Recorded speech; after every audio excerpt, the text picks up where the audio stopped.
Bobby Braddock has written number one songs in 5 consecutive decades and has written 13 number one songs in total.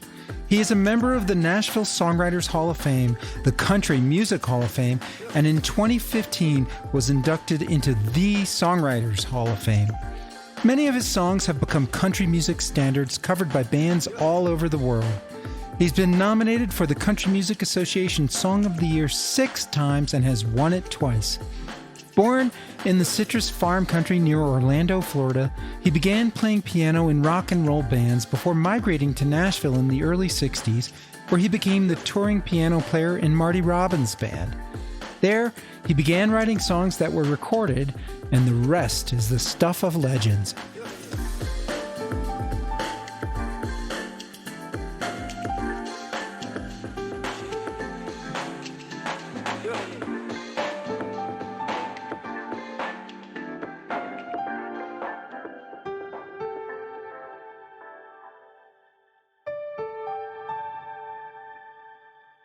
Welcome to Backstory Song, and I'm your host, Doug Burke, and today I have the thrill and honor to have with me Bobby Braddock, who in 1981 was inducted into the Nashville Songwriters Hall of Fame, at the time the youngest inductee ever, 2011 inducted into the Country Music Hall of Fame, 2015 the Songwriters Hall of Fame, has won countless awards, has had a number one song in 5 different decades. He has written 3 books. The first is Down in Auburndale, a songwriter's youth in Old Florida, about his childhood upbringing. The second, which I can encourage all the Backstory Song listeners to download at an Amazon store near you, called A Life on Nashville's Music Row, which really describes the history of songwriting and music in Nashville over 5-6 decades, from 1964 when Bobby arrived there on. And his newest book, Country Music's Greatest Lines. Bobby, welcome. And why don't you tell us about your newest book here? Welcome. My pleasure to do this. Appreciate you having me. The second book, people trying to find this, wasn't my idea. It was the publisher's idea. The title actually includes my name. It's Bobby Braddock, A Life on Nashville's Music Row. The new book, Country Music's Greatest Lines, just came out past couple of weeks. I have a collaborator on this book. Her name is Carmen Beecher, and she's a world-class illustrator. You open up the book, on the left side, you'll see a narrative I've written about what I consider one of the great lines in country songs. And I write a narrative about the line, or about the writer, or about the song, and sometimes about the artist. And then on the right page is an illustration, because with each one of these narratives, I had this vision for what I wanted to be there. And I'd tell her about it. I'd email what the next topic was and specifically what I wanted her to draw. Sometimes I'd send along pictures from the internet to direct her towards what I wanted the drawing to be. And she blew me away every time. It always looked better when I saw it, even than it was in my mind. So the pictures are amazing, Bobby. She is really a gifted illustrator, and I had the joy and luck to get to see a preview copy. It was released this week, and so it is available. Country's Music Greatest Lines. And Bobby, you're so humble. Of course, you didn't put any of your own greatest lines in the book, other than a song that you and one of your longtime songwriting partners consciously tried to write the worst country song ever, I believe. Is that right? That's the only song of yours that's in there? I thought it was, yeah, a lot of people said, well, you can't write a book like that without putting your own songs in there. And my response to that is, it would just look like a big ego trip if I had a book titled Country Music's Greatest Lines and put my lines in there. I wouldn't do that. And I thought, one way I can put one of my songs in there is to put this song that is so bad that nobody would take me seriously. And I did that and had some fun with it. And my co-writer and very good friend, Rafe Van Hoy, I did not send this picture along to him. I was afraid he would not want me to put it in there. But as it was, it had the same effect on him that it did on me. I was trying to find the song on Spotify so I could listen to it and include it in Backstory Songs discussion here, but I actually couldn't find a recorded version of it out there. I don't know if it's the worst song ever written, but it sure is a contender. An avalanche of romance, a landslide of love. We got off our big rocks with one little shove. An earthquake, for God's sake, a hurricane of heartaches, an avalanche of romance, a landslide of love. Well, Bobby, you know what I would like to do? If you enjoyed doing this Backstory Song podcast, I would love to do another podcast where we talk about the different chapters or the different pages and the different songs that you picked out, and maybe do a deep dive discussion on those songs because they clearly inspired you, inspired your work. You admired the artists, the writers, and each song in its own unique way influenced you. And I think that would be really fun for our listeners if you'd be up for doing that. I'd love to do that. Great. Well, then that's a date. But here on Backstory, we are only talking about songs that Bobby Braddock's written. Before we get on there, I'll just say this. If you're interested in songs and songwriters, I think you might enjoy reading this book. Absolutely, you will. I did. And I can encourage all my listeners to buy it and download it. It's available on Amazon. And the chapters are by decades. So this is something for those who like classic country, Hank Williams and people like that. And it goes right up to present day with artists, writers like Taylor Swift and Eric Church, Alan Jackson. What I get back from most people is how it brought back old memories to them, and then finding out something about the songs and the backstory on the songs that they love. So anyway, yes, I would love to do that sometimes. I mean, that's its own episode or maybe multiple episodes for you, and I would be over the moon. Thank you. Country Music's Greatest Lines. That's the name of it, folks. I think you might like it. All right. So I did find your autobiography, Bobby Braddock, A Life on Nashville's Music Row, to be one of the best reads. I do read a lot of musical biographies, and it's one of the best I've ever read. It's got a ton of humorous stories. And I'd like to use kind of the framework of that in part for this discussion, because in that it became clear to me that so many of your songs were inspired by the woman in your life, your loves, your relationships. So many of your songs are about relationships with the opposite sex. And I'd like to maybe use that as a framework. And in particular, you spent a lot of time in the autobiography talking about 4 women: your mother, your first wife, Sue, your second wife, Sparky, and most of all throughout the book is your daughter, Lauren, whose nickname was Jeep, which was eventually changed to Beep in the book. So I would like to find out if any of your songs were inspired by those 4 key women. And I imagine you were a bachelor for a while, or still are a bachelor, and there's some other women who inspired other songs. Women seem to have been the muse for you in so many ways. I find it's probably the easiest way to write a song is to write from personal experience or the experience of people whom I know. To me, it's an easier way to write a song. I mean, you put your heart and soul into it, rather than invent a situation. I think most songwriters are inspired by their own lives, Yeah, my second wife, Sparky, at the time, she was a really, really big deal to me, and I did write a few songs about her. Not everything I wrote.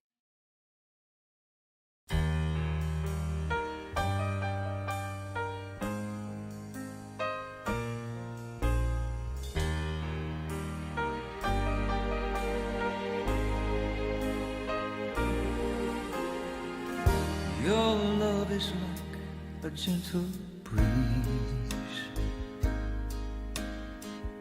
that quickly turns into a storm. Love can bring me to my knees, and I'm so helpless when I'm blown into your arms. I feel like loving you again. I should be over you, but I'm not sure I am. If anyone can turn my world around,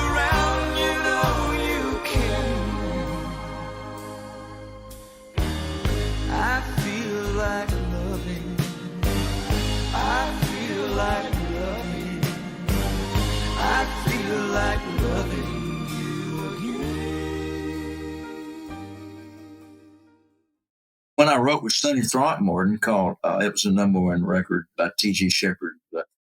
I feel like loving you again. Sonny and I were trying to come up with something. And Sparky and I had been apart for a couple of 3 months. It's like we had been seeing each other, and she went back to her ex-husband, and I was totally out of touch with her and kind of devastated. I was writing a song with Sonny, and the front desk said, "The phone call from you," said, "It's Sparky." So, of course, I took the call, and she wanted to see me. So I hung up the phone, exhilarated. I told Sonny, I said, I feel you coming back again. That's what we wrote. And the song, when we finished it, was, I feel you coming. I feel you coming. I feel you coming back again. And we were pretty happy with the song. And then Sonny called me up and he said, Puddin'? He called everybody Puddin'. Puddin'? I was talking to my wife, and she thinks nobody would record that. Thinks it sounds pretty obscene. It's too dirty. Yeah. And I said, well, what would we do? He said, how about, I feel like loving you again. And I didn't like it nearly as much, but I thought that he and his wife, probably right. It would be hard to get it recorded. So that's how we came up with that title. Well, that song, of course, went to #1. So I guess it was a good change. One of the things I love about that song, which is, I noticed a signature of a lot of your work, is the introductions to the actual words. And this has a beautiful piano intro. And I was kind of wondering, did that come first? Did that come second? A lot of writers write the melody first and then the lyrics, and some write vice versa. And some say it comes to them in combination. And some say it depends on the song. It's kind of a little bit of all of that. With me, mostly, typically, if I get an idea, that germ, that seed planted, I'll sit down at the keyboard and I'll start playing something. I mean, I came to town as a piano player. Yeah, you started in a rock and roll band in Florida. Right. What was the name of the band? Untouchables? Big John's Untouchables. Big John's Untouchables. And so I guess you weren't Big John. You had a front man, right? No, I wasn't Big John. I was little Bobby. And then you ended up getting a tryout to be Marty Robbins' piano player. Yeah, I played piano for him. That was my first real gig in Nashville. I came to town thinking I can probably make a living as a piano player in Nashville, but can I really be a songwriter? And Marty liked my songs, and he cut a couple of my songs. So I thought, I guess I am a songwriter. And that gave me the incentive to really double down on that. So after a year and a half with Marty, I asked him if it was okay with him. I'm going to quit the road and pursue my songwriting career.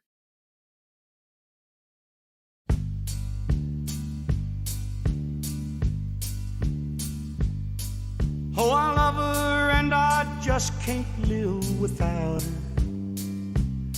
And I've got the urge to tell the world about her. But our love's a secret and can't see the light of day. But I went and wrote this love song anyway. Her name is, her eyes are, her hair is just like, and she measures.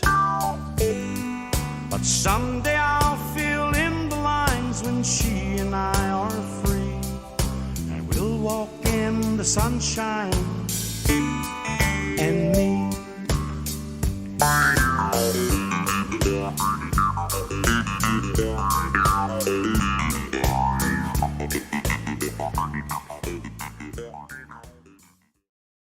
I want to stick on the female-inspired, muse-inspired songs. And you mentioned Her Name Is, which is one of my favorite Bobby Braddock songs.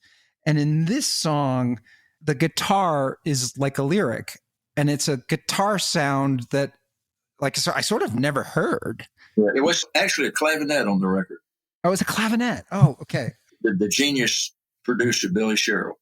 Probably 30% of the hits I wrote were produced by Billy Sherrill. He was a godsend to me, I'll tell you. Yeah, you talk about him a lot in your book. He was a fairly private guy, right? Oh, very private. I was one of the few that was allowed into his inner sanctum. He was not a people person. He was pretty much of an introvert. He let me in, and boy, I took advantage of it too. He sure cut a bunch of my songs. He was kind of a Don Rickles sort of guy. When he was inducted into the Country Music Hall of Fame, they interviewed me on the way in there, and I said that Billy Sherrill hadn't been like the Don Rickles of Nashville. He probably would have gotten in the Country Music Hall of Fame a lot sooner. Don Rickles, he said, that's the guy that gets no respect. I said, no, that's Rodney Dangerfield. People respect you, Billy. Don Rickles is the guy who insults everybody. And Billy's wife said, isn't that the truth? Anyway, yes. So did you, when you wrote Her Name Is, did you envision this instrument being part of the lyric? I mean, because it's such a... Oh, yeah, that's the way I wrote it. That was the little shtick of that song was this guy was having an affair with someone who was married and couldn't say her name. So the guitar would play whenever her name was mentioned or in any of her physical traits or whatever which might give her away. The guitar playing that her name is down to down, her eyes are down, her hair is just like down down, then she measures down down down. And like with Sparky, I had my own version for her. She'd get a kick out of her hair is just like seaweed, and she, that sort of thing. You actually put in words for the down and downs, huh? It was almost surreal. She was in town, and we went down to George Jones' nightclub, Possum Holler, and he was in town and happened to be performing that night. As we walked in the door, what was he singing but Her Name Is, which was his current record. I introduced her to George, and I said, this is the girl I wrote that song about. And everybody thought, her name is Tammy. They thought it was about Tammy Wynette. People thought that He Stopped Loving Her Today was about Tammy, Right. They thought George wrote it about Tammy. So you have been writing journals and keeping a diary for most of your life, and you rate the songs on a 1 to 10 scale after you write them, I guess, or so shortly after you write them in your journals. And He Stopped Loving Her Today, you gave a 7. I'm very interested in hearing about the songs that you gave a 9 or a 10 on this, but the world kind of disagreed with your scoring on that one, on He Stopped Loving Her, and pretty much gave that song a 10. You know why, Doug? I think it's because I thought when we wrote it that it was a good song. I didn't think it was a great song. And I think Curly Putman, my co-writer, the same way. I felt that both Curly and I had written better songs than that. I think George Jones' performance and Billy Sherrill's production took that song up a few notches.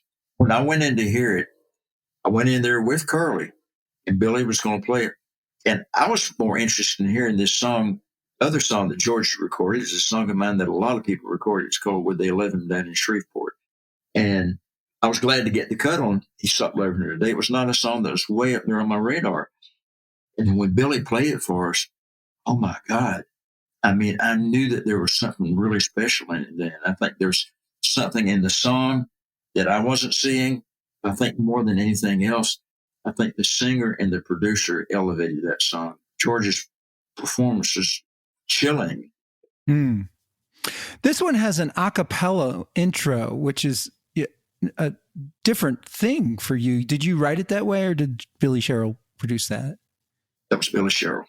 That was not one of my demos that sounds like a record that people went and did. That was just a little simple, very, very, where I played everything on it except the drums. And it was just a little simple demo. And the song evolved a lot after that original demo. This was before there was even a recitation. And that was Billy's idea, I think, just to start it out with.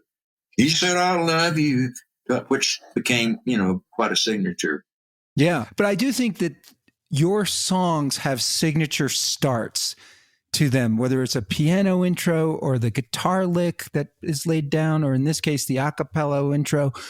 When you hear it, you're like, that's the Bobby Braddock song that I love. It's just, I don't know if you ever thought of it that way. Yes, sir, because I feel like I think producers have different strengths and weaknesses. And as a producer, I have my weaknesses. I think my strength is as an arranger.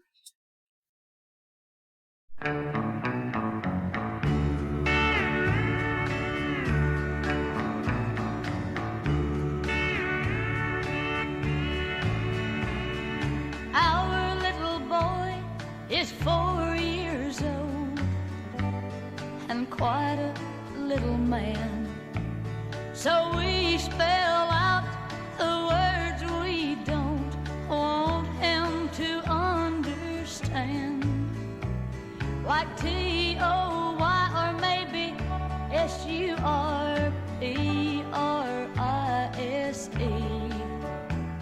But the words we're hiding from him now tear the heart right out of me. Our D-I-V-O-R-C-E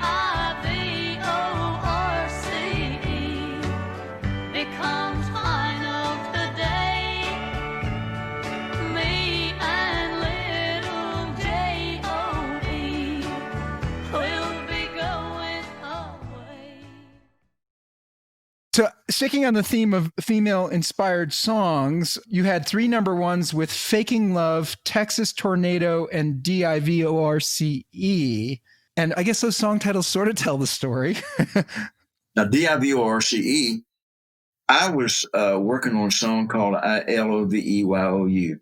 Do I have to spell it out for you?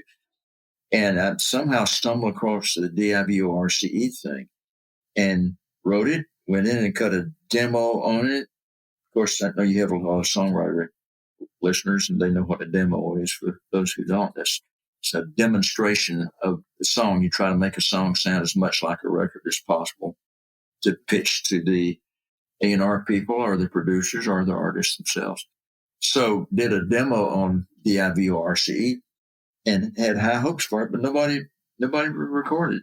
And I finally asked Curly, I said, I wonder why we're not getting any takers on that. He said, Bobby, he said, honestly, I think not all over it, just in a couple of spots there, the song sounds too happy for a sad song.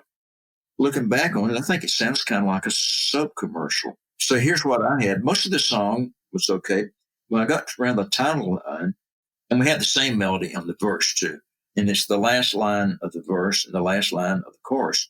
On the chorus, what I had was, oh, I wish that we could stop this D-I-V-O-R-C-E.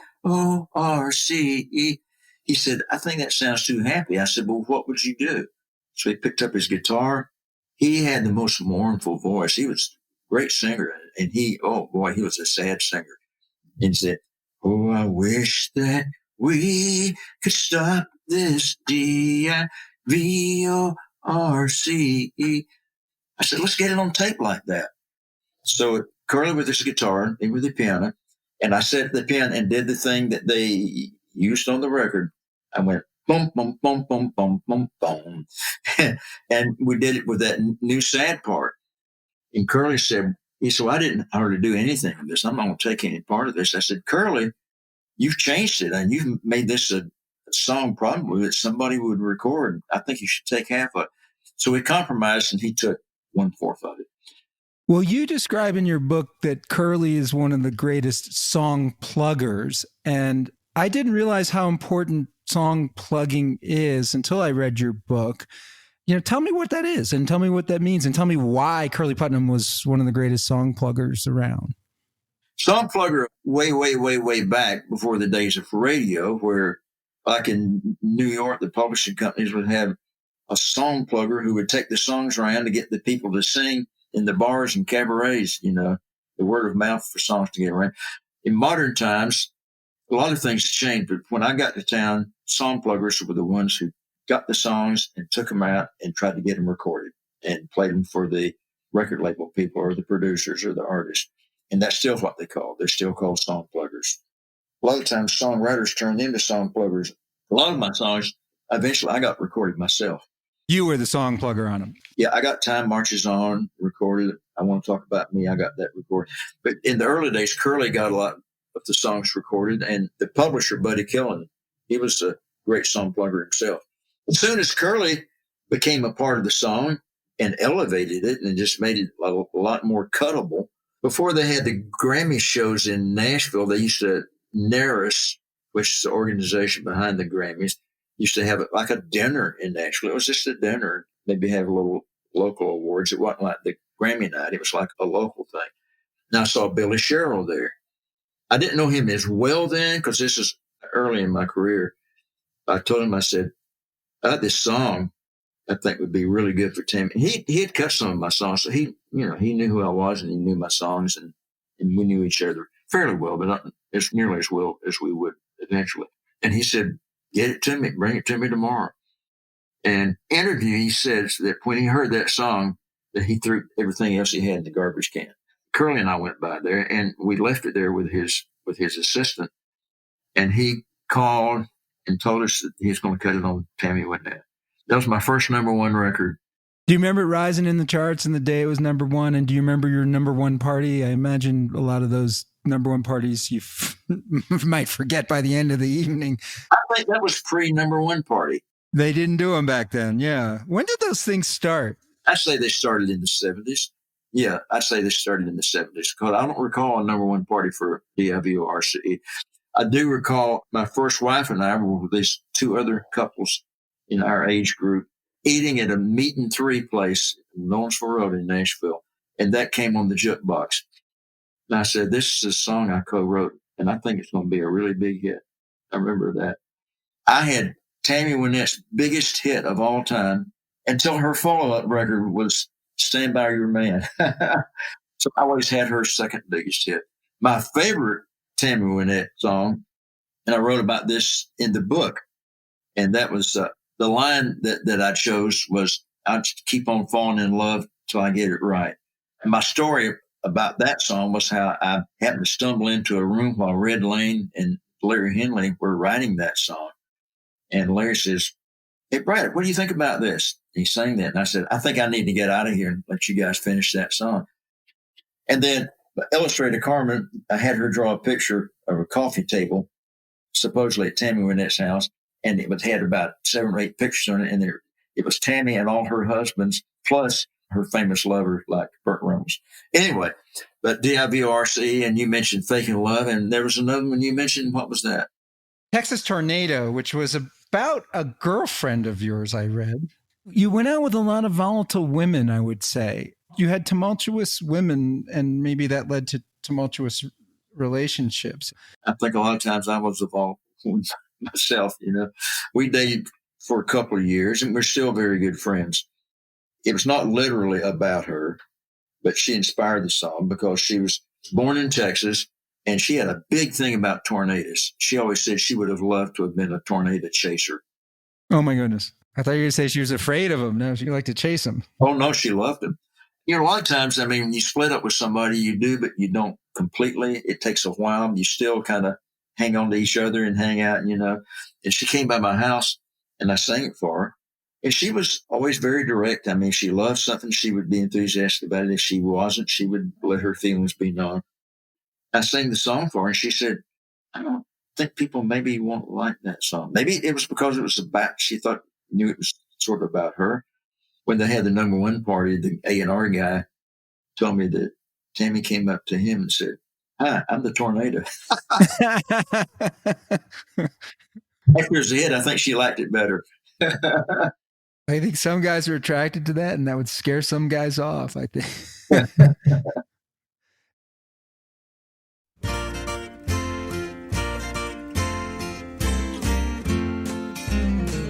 Tammy, did you ever? Not so much that you could notice.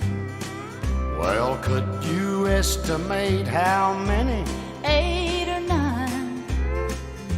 Well, will you do it anymore? As soon as you walk out the door. Yeah, I just wondered, did you ever? All the time. Could I fix you once more? No, thanks, I just had one. Then how about a nice big? Well, that would be just fine. Is there any special way? Oh, no, whatever you say. I just wondered, have you ever?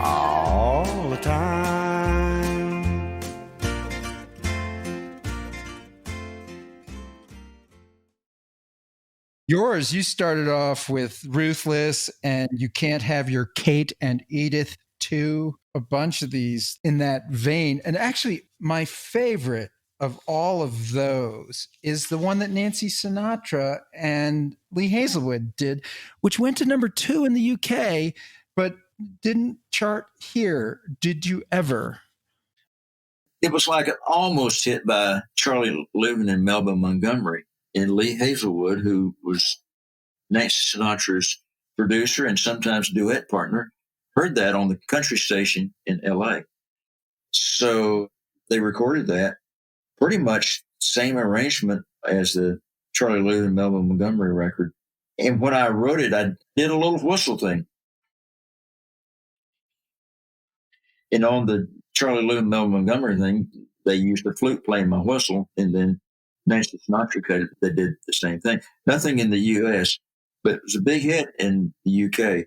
And when I met Paul McCartney, my publisher was reeling off the titles of the songs I written. Paul was being polite. He said, yeah. I could tell he didn't recognize any of the titles. And I said, I had a thing that was hit in the UK. Did you ever? He said, Bobby, you wrote that? You wrote that? And I was thinking, here's this guy who's written more hit songs than anybody in the world. I mean, how could he possibly be impressed with that silly little song, you know? But it was a big hit in the UK. It's a clever song. And you met Paul and Linda, and they stayed at Curly Putnam's farm? Yeah. My publisher, Buddy Killen, his attorney, or the attorney for Tree, was not a Nashville attorney. It was Lee Eastman in New York. That's Linda Eastman, McCartney's father. So when Paul decided he wanted to come to the U.S. and wanted to hang out in Nashville and get to know Nashville a little better, he asked his father-in-law, said, can you set me up with somebody there? And he said, well, a client of mine is the biggest publisher in town down there. So happened that Curly Putnam and his wife, Bernice, and their kids, they were planning a trip to Hawaii. And they were also going to go to Japan. I don't think they actually did go to Japan, but that was part of their plan. And they planned to be gone for a few weeks. But he said, how would you feel about leasing your house out to the McCartneys? And that's what happened. Curly's name was Claude Putman Jr. So Paul started calling Curly Jr. And he referred to the house they were staying in as Junior's Farm. And he wrote the song Junior's Farm, which was one of his big hits with Wings. So he wrote that about Curly's house. I actually put this in the comedy genre for you, is I Want to Talk About Me, which Toby Keith took to number 1.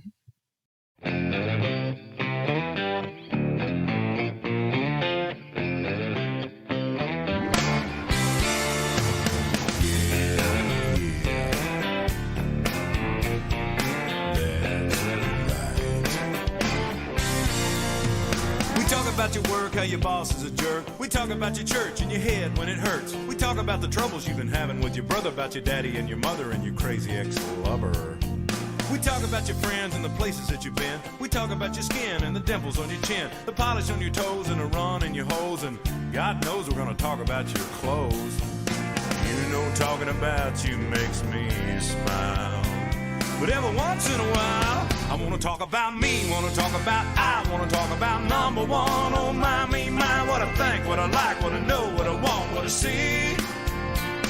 I like talking about you usually. But occasionally, I want to talk about me. I want to talk about me. Funny thing about that song is there were 2 inspirations. One, I started producing Blake, and he was going around doing this dirty little rap song. And to this day, I don't know if he wrote it or if it's something that he heard on the radio. Do you remember the lyrics he was singing? Yeah, but talk about obscene. Oh, my God. It was dirty. But hearing Blake with his white boy Oklahoma twang doing a rap thing was hilarious. I thought, I need to write a rap song for, kind of like a lot of rap. Not kind of, I'm a big Eminem fan. Oh, wow. He's got a lot of anger in him, but that anger goes into energy in those songs. And he's a musical rapper. He writes melodies too. At that time, I was just very much into Eminem. Wow, that's news. That's real breaking story on Backstory Song that Bobby Braddock is into Eminem. This is widely considered the first or one of the earliest country rap songs. Well, there were two country rap songs that were big hits. That was one, and the other was Dirt Road Anthem, which I love. I think it was real rap. It was about the hood. I mean, albeit white rural hood, but it was still about the hood. And mine, I was just using rap as a vehicle to write a funny song. So I don't know if mine is really rap or not. Toby swears that it's not. He said, so you say it's a rap song? The guy who wrote that he stopped loving it today. But it's rap in its presentation. So I wanted to write a rap song for Blake. And I had a very close friend in Allen. She's probably my best friend. We're just very, very close. What's her name? Deborah Allen? No. This is Kathy Locke. She is a therapist, a clinical counselor. She has a pretty large practice there and several people working for her. So it's always good to have a friend who's a shrink. At the time, this is before she was doing that. And she was working for, it was like an ad agency.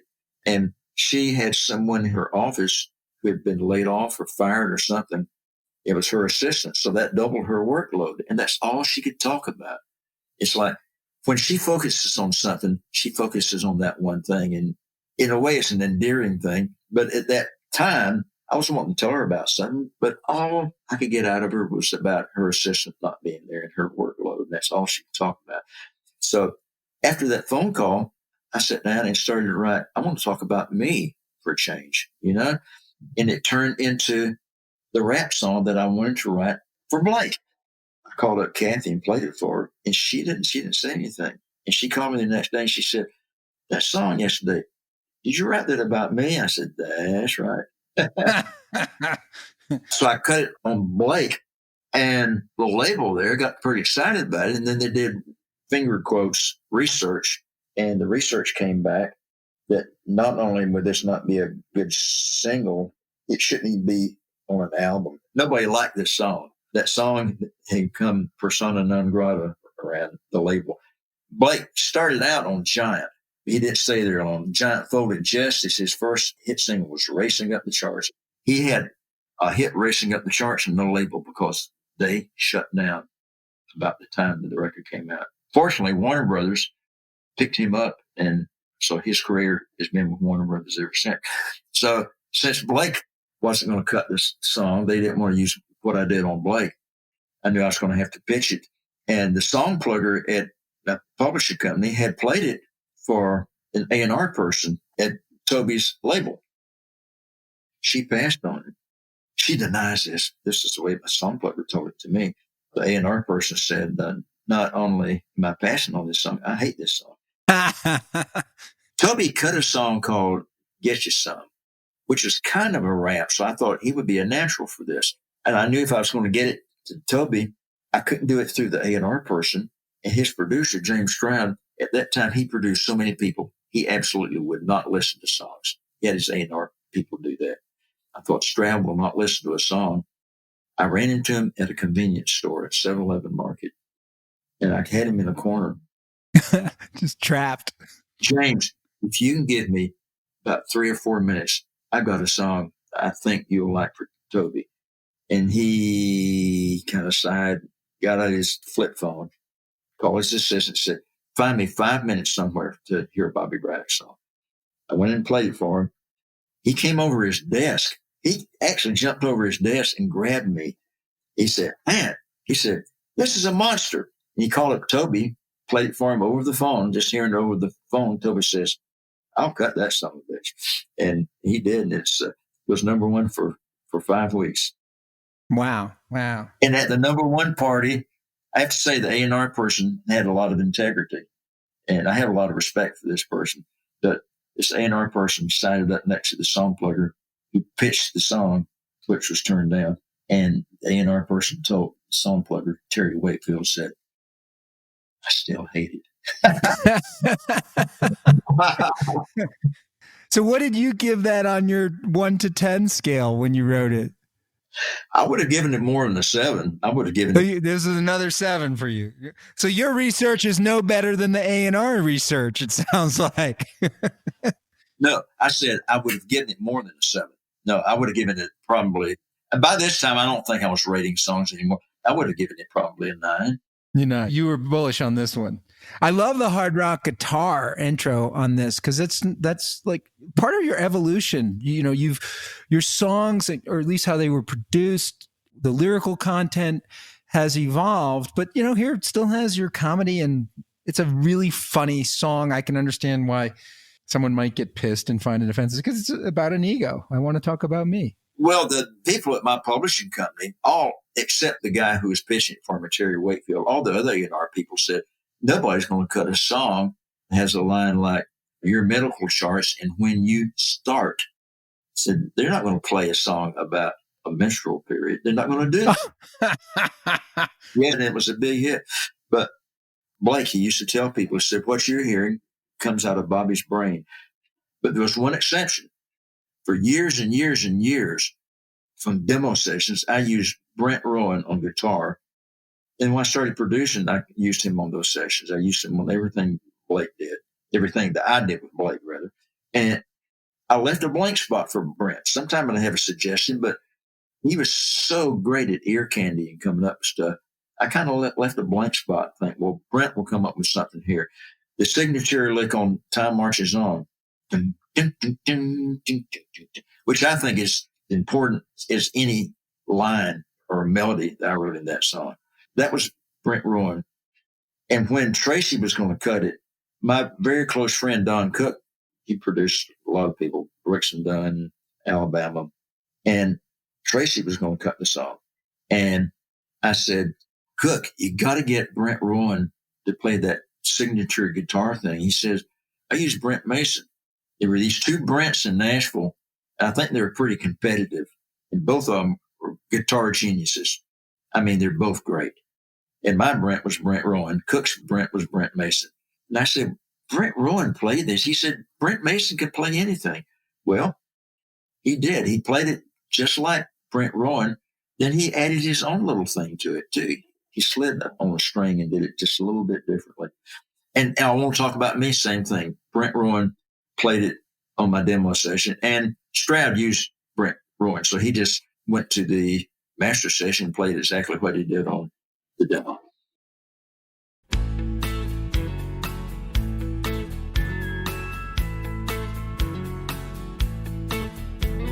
Sister cries out from her baby bed.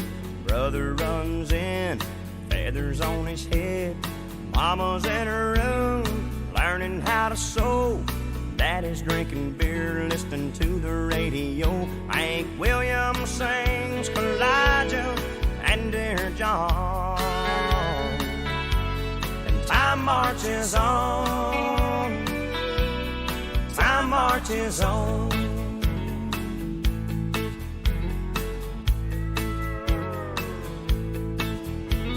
Sisters using rouge and clear complexion soap. Brother's wearing beads and he smokes a lot of dope. Mama is depressed, barely makes a sound. Daddy's got a girlfriend in another town. Bob Dylan sings like a rolling stone. And time marches on. Time marches on. Time Marches On, I think, is one of your most evolved songs. Obviously went to number one. The world loved this song. The line that is in your book and is perhaps like reflective of the maturation and the evolution of Bobby Braddock as a songwriter from where he started in the 60s to today. The only thing that stays the same is everything changes, everything changes. Yeah, I'd say that's my favorite line in that song. People say, well, what's your favorite song you wrote? Then when you discuss with me in an email, which I think was maybe the best song I wrote, was a song called The Nerve that George Strait recorded. It was never a single, but Time Marches On, that's my favorite hit. And tell me why. Like, tell me what is it that you love about this song? Like, well, it's in 2 minutes and 40 seconds, it's the story of someone's life and their observations and the changes going on around them. There were a couple of things that inspired this. I come from a little town in Central Florida. When I was growing up there, I mean, it was strictly Southern culture. Everyone there, I mean, the kids I went to school with, if they weren't born in South Georgia, South Alabama, or in the rural area of North Florida, their parents were. It was very, very deep Southern. When I was growing up, segregationist, I mean, it was pretty much deep South culture.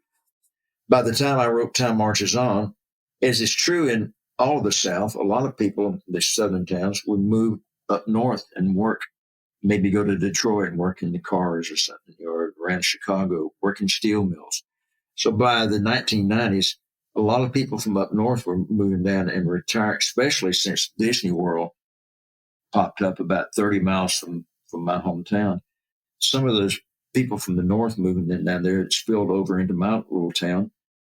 And then a lot of the people in that town had moved out to go up north to find work. The south moves north, the north moves south. A star is born, a star burns out. The only thing that stays the same is everything changes. Everything changes. So that's where that came from. So the song kind of started really from a line in the bridge. There's another line there. Sister calls herself Sexy Grandma. My first wife's sister had a tag on the back of her car that said Sexy Grandma. And I remember thinking that was kind of funny. I just stuck that in there. I thought you were talking about Betty White there. Why did you think I was talking about Betty White? I'm just because she's the sexy grandma today. Well, You know? Betty White is a sexy great grandma. She's pushing 100 and still doing good. I love how it starts with Hank Williams and goes to Bob Dylan. I love the Hammond organ that comes in on the Bob Dylan line. Did that on the demo session. Then Don Cook included that on the record. One thing that didn't end up on the record I had on the demo, when Hank Williams came in there, I had the steel guitar played Don Helmsley. I'm kind of a steel guitar aficionado. I love steel guitar. I'm glad to see they're coming back. I'm glad it's coming back. I love that sound. Tracy Lawrence, perfect artist for that song. I mean, he just something about the character of the song that just fit Tracy Lawrence to a T. He's a great interpreter. I imagine you grew up listening to Hank Williams, and then you were in Nashville when Bob went there and recorded Nashville Skyline, and the Nitty Gritty Dirt Band famously showing up. You know, the rock and roll long hair crowd showed up, and it took a while for everybody to understand they had the same musical vernacular, this invisible language in common. And that the mingling of the two, I mean, there's a good example of that is we were talking earlier about Matresa, considering me her mentor and us writing it when she was 18. And she's married to the voice of Mr. Bojangles, the voice of the Nitty Gritty Dirt Band, Jeff Hanna. And you mentioned Dylan. Guy who came close to Dylan was a steel guitar player named Pete Drake. Pete playing the steel on Lay Lady Lay. They became pretty close. And Pete had a very active publishing company called Window Music. And Dylan told him, he said, I'd like to write with a Nashville songwriter. And he had some really good writers, but he decided the ideal person for Dylan to write with would be me. Wow. Oh, I love Pete. He died of emphysema long ago, but he was premier steel guitar player. Played simple, but wonderfully effective steel guitar. He was great. So he said, I told Dylan, I want you to write with him. I said, oh my God. I said, I'll be scared to death. He said, well, he wants to write with you. And then I was just all juiced up about that. And he said, well, Bob says that I never co-write much. And it's probably a mistake me co-writing. He decided not to co-write. He was doing just fine on his own. Still writing, still came out with an album this year, you know. He wrote one of the few songs, I think, that actually had an impact on society. That rarely happens. That was Blowing in the Wind. That actually had an impact on society and how they became involved in politics. And another one, of course, was We Shall Overcome. That was an old hymn, but Pete Seeger came up with his own version of it. And he actually sang it for Martin Luther King. And Dr. King said, that's a good song. I mean, everything just fell in place. He said, that's a good song for the movement. And it became the theme song of the civil rights movement. So there are a few songs that have an impact on society. God knows none of mine do. And very, very rarely do songs have that kind of effect.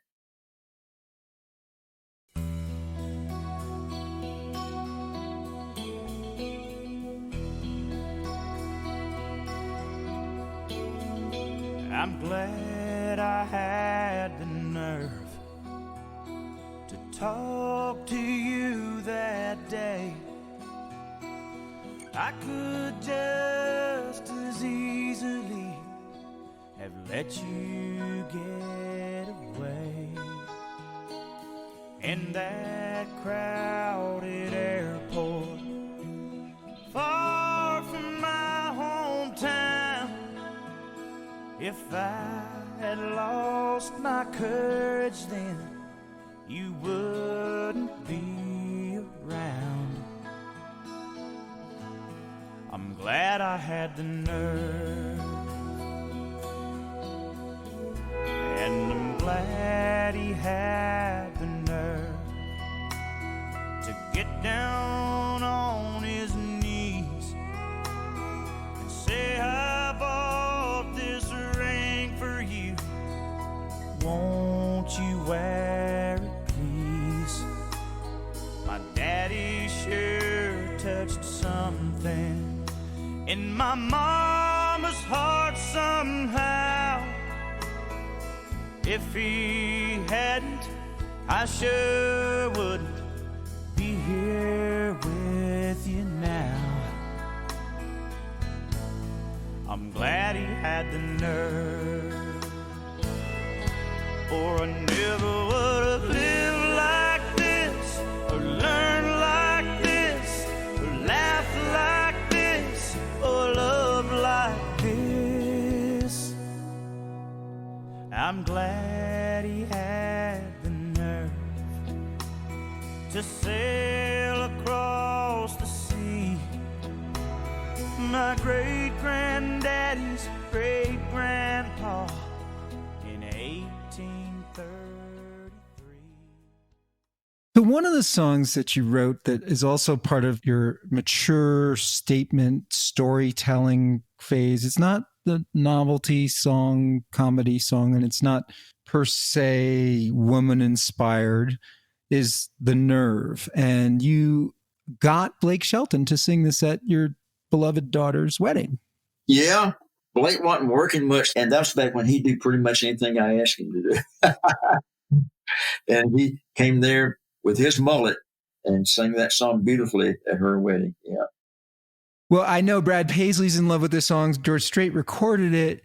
And I think a Blake Shelton, Gwen Stefani duet on this would be out of this world if you want me as a song plugger, but that's not my job here.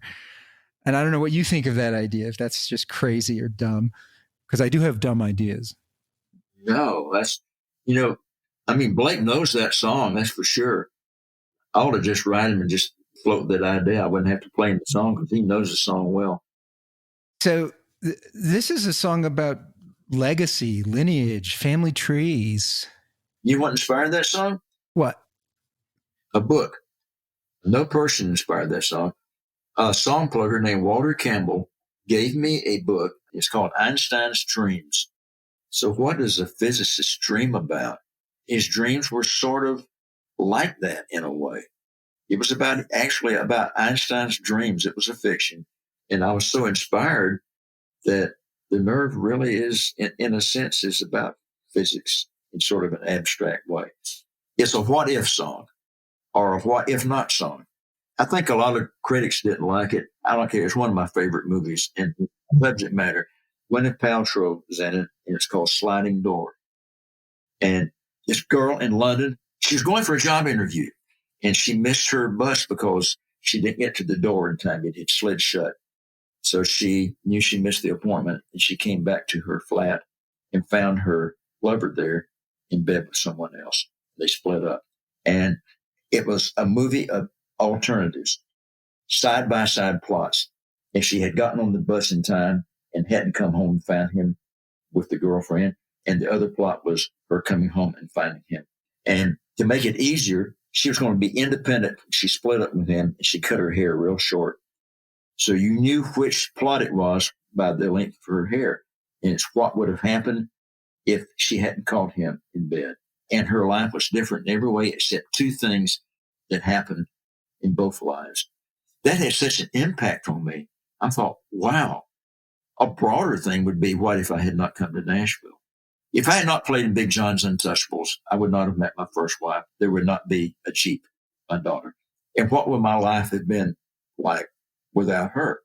I actually think that if you have sex with somebody, maybe an hour later, and that person gets pregnant, that would be a totally different child born from that. Because the chances of any of us being here are minuscule. Yeah. Chances of any of us actually making it from the sex act to the delivery room are so infinitely small. And so we're privileged, you and I, to be inhabitants of this planet.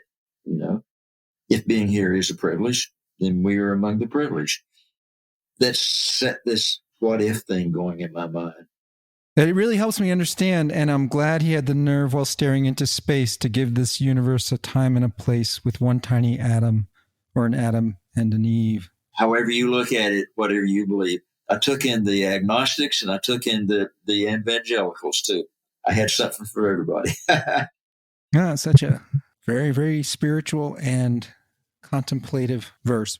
It was funny that Tony Brown, Don Cook said, at this time, he was like a vice president at Tree, my friend Don Cook. He said, we got to play that for Tony Brown.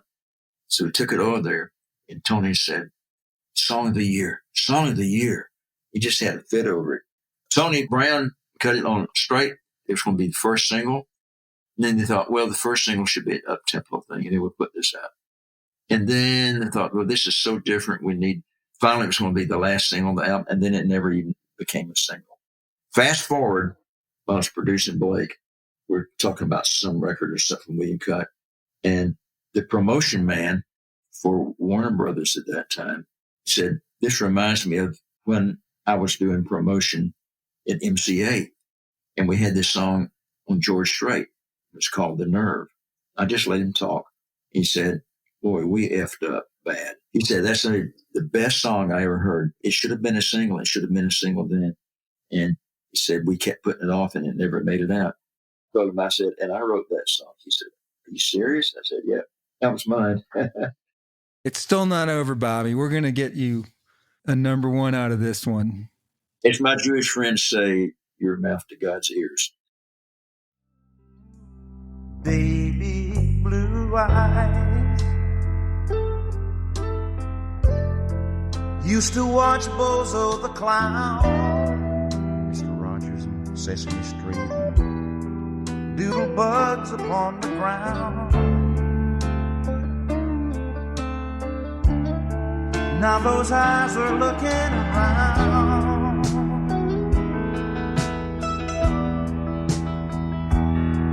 and they see a brand new world. Oh, you're still daddy's little girl,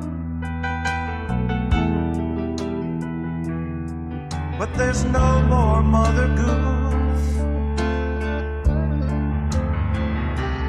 just Mother Nature saying break loose, and I shouldn't be surprised. Baby blue eyes.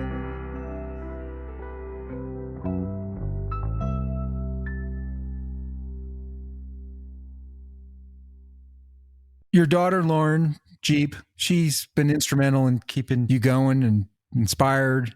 Did you ever write a song about her? One called Baby Blue Eyes. I wrote about her when she was 12 and did sort of a little video, made a little movie. I don't think it was really something I thought was of commercial value. I didn't write it, go out and get it recorded. I wanted to write a song about her, and I haven't heard that song in ages. I need to get that down and listen to it. All right, well, you'll send me a demo on that one. And your book says you used to take videos of her. Well, what I was doing was like videos, and I would take songs that were already out and do what they were doing in videos. And the head of all the song pluggers at the publishing company, who was the creative director, he said, we need to do those, and you produce them, and just get a professional cinematographer to do these, and we'll sell them to record labels to put out with the songs. So this was probably about a year or two before MTV or CMT. And there was an idea he had. It was way ahead of his time. He couldn't get anybody on board with it. They thought, but he was a visionary, and that's what I was doing then. Yeah. And so did you do a video of this song about Lauren? I did. Okay. I can't wait to see that. We got to get that up on YouTube. I wish We'll get that edited up and we'll get it out there on YouTube. I don't know where it is. It's gone. It's disappeared. But I do have the recording of it. It's a demo. It's the catalog at my publishing company. It's an actual song. So I can get that for you. Thank you, Bob.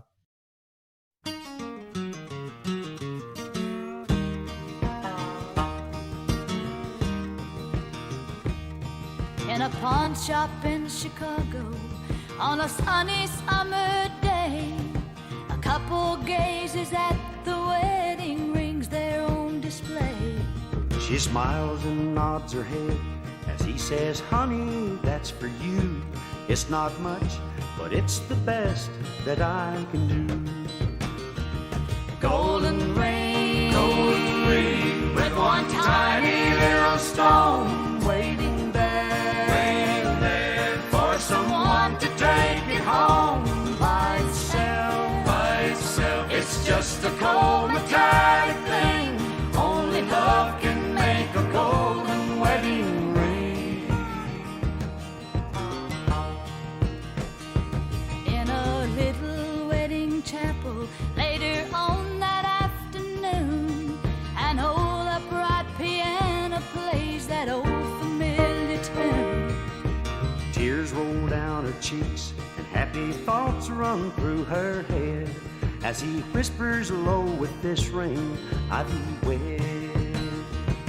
Golden ring with one tiny little stone, shining ring. Now at last it's found a home by itself. It's just a cold metallic thing.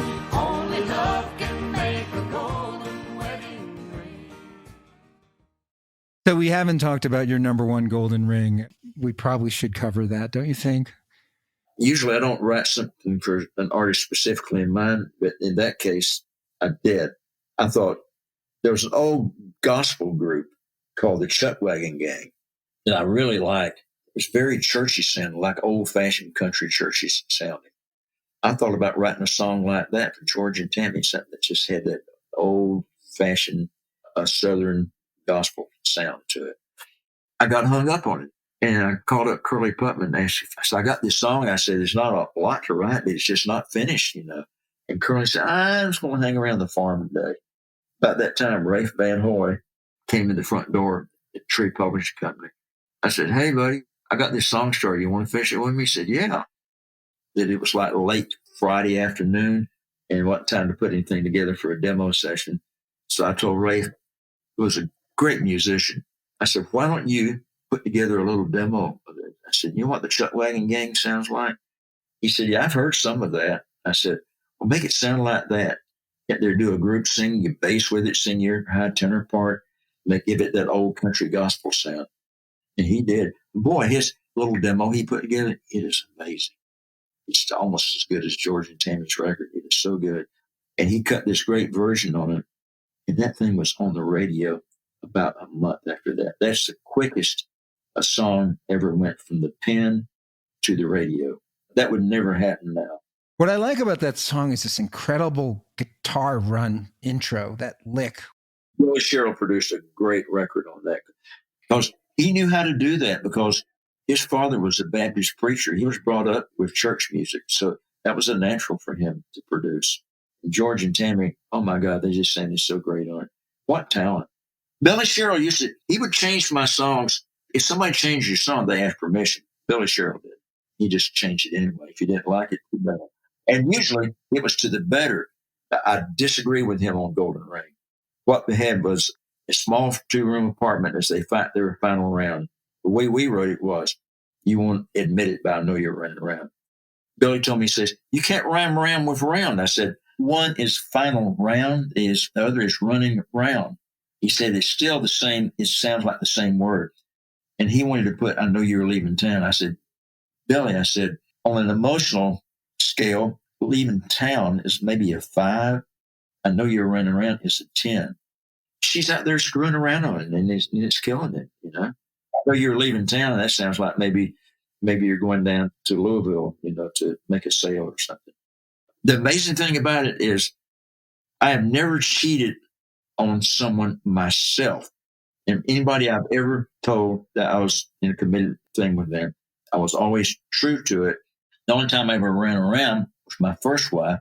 She was already running around. She and I had no physical relationship anymore. And I would say, okay, well, you're having an affair. I'm going to have one too. No, you're not. And she does.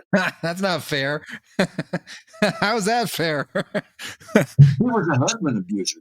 He used to beat the shit out of me. And so to keep the family together, I had to be secretive with her. So I was running around on her, but not cheating on her because she and I there was nothing between us. It was gone. It was a bad marriage, from which we got a wonderful child. So you got a wonderful child, Lauren. I do it all over again. Anyway, what I was saying, I have never cheated on anyone, but I have been with people who cheated to be with me. I had a friend used to tell me, say, that's hypocritical. And I'm starting to think, well, she's probably right. Did that inspire Golden Ring? Someone cheating on you? Or do you see that as part of life? Like people do that? Yeah, I don't think I wrote any of me into that song. It was just, the idea came from, I saw it. There was a made from TV movie. It was a biography of a gun. It was a handgun. I think it belonged to a cop. And then a bad guy got it. And it ended up in a pawn shop.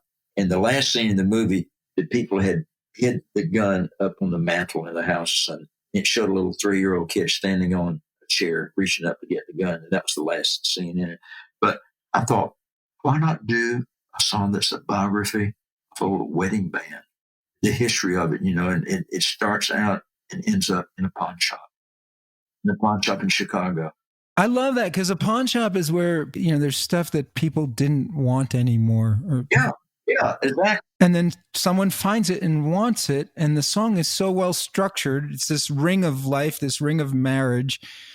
It ends up back in the pawn shop.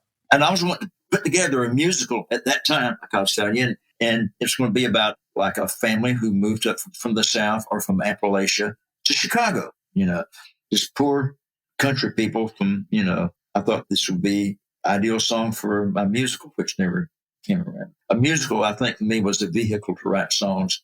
And that was the important thing, you know, so I don't regret that I never wrote a musical. I'd rather write books than write a musical. Well, you're a good book writer, Bobby. And so why don't we close out by one last plug for your new book. Country Music's Greatest Lines by Bobby Braddock, illustrated Carmen Beecher. These Carmen Beecher illustrations are just incredible. Each one tells a story, just like the songs that they're about. You look at the pictures, you're like, oh my God, that's what the song is about. They're lifelike. I went to her website. She sells her art, her paintings. And I saw a sketch that she did. She put on her Facebook page. And ironically, she did it 4 or 5 years ago. It's of John Lewis, a civil rights leader who passed away today. And I've never seen a photograph of him that captured the determination, the integrity, the righteous indignation. Everything is in that picture. There are pictures of songwriters illustrated in there. There are song characters that made up that I had her draw. But there's quite a few pictures of celebrities too. As a template for her to draw the pictures of the celebrities, rather than her draw just one picture, and it could have violated a copyright thing, I would give her several. And she would see these several pictures and draw her picture from those. And anybody who sees these pictures, they immediately know in a nanosecond who it is. I mean, because they're very lifelike. Anyway, thanks for letting me plug my book. And thanks for sharing the backstory of your songs with us, Bobby Braddock. We're really grateful to have you. And thank you to our listeners. And special shout out to my social media director, Cameron Grace, and my recording engineer, Wyatt Schmidt. You can find Wyatt's music on his new YouTube channel, DJ Wyatt Schmidt. And I encourage everybody to go listen to that. You are a great interviewer. A great interviewer makes the interviewee look good.